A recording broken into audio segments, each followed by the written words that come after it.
নেবে নি, ডান্স করব। আকাশ, হোয়াট এ সারপ্রাইজ! তুই এখানে? আমি তো এখানে বেড়াতে এসেছি, তুই এখানে কিভাবে? এটা তোমার দুলাভাইয়ের বাড়ি, এটা আমার বড় বোন। তোরা দুজনকে আগে থেকে চিনিস? হ্যাঁ, কলকাতা একই কলেজে পড়তাম। আকাশ, হ্যাঁ আঙ্কেল, এখানে আসো, তোমাকে দেখবো বলছে। খুব ভালো ছেলে, পড়াশোনাতেও ভালো, আমাকে অনেক হেল্প করেছে। কলেজে ওর কোনো গার্লফ্রেন্ড ছিল না বাবা, ওদিকে অনেক সেনসিটিভ। ছোটবেলা থেকে নাকি ওর বিয়ে ঠিক হয়ে আছে, কেউ প্রপোজ করলেই বলতো আমি ম্যারিড।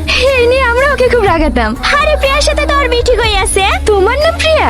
হ্যাঁ, সত্যি তুমি অনেক লাকি, ওর মতন একজন মানুষকে পেয়েছো। কেয়ারিং, স্মার্ট, কথা একটু বেশি বলে কিন্তু মনের দিক থেকে অনেক ভালো।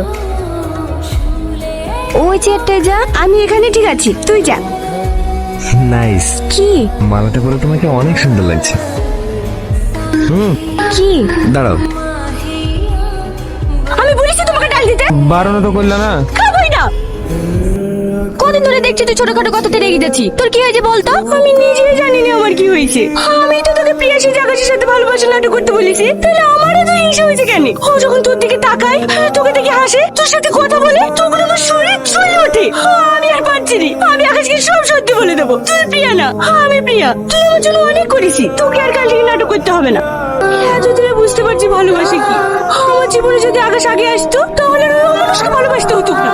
ওকে ছাড়া আমি আর বাঁচবো না। কাল আমি মনে সব কথাকে খুলে বলবো আমি ওকে কতটা ভালোবাসি। ও হবে না সাথী? এই সাথী, কি ভাবছি? কিছু না, খুব ভালো হবে। কাল থেকে আমাকে আর নাটক করতে হবে না। ভাবতেও অবাক লাগছে, তাই না বল? দুদিন আগেই আমি ওকে সহ্য করতে পারতাম না, আর এখন মনে হচ্ছে ওকে ছাড়া আমি বাঁচবোই না। ওর হাসি, কথাবার্তা, ইস, ওকে ছাড়া আমি আর থাকতে পারবো না। বাড়িতে বলবো অল্প দিনে বিয়েটা দিয়ে দিতে। আমার বিয়েতে কিন্তু তোকে নাচতে হবে। নাচবি তো?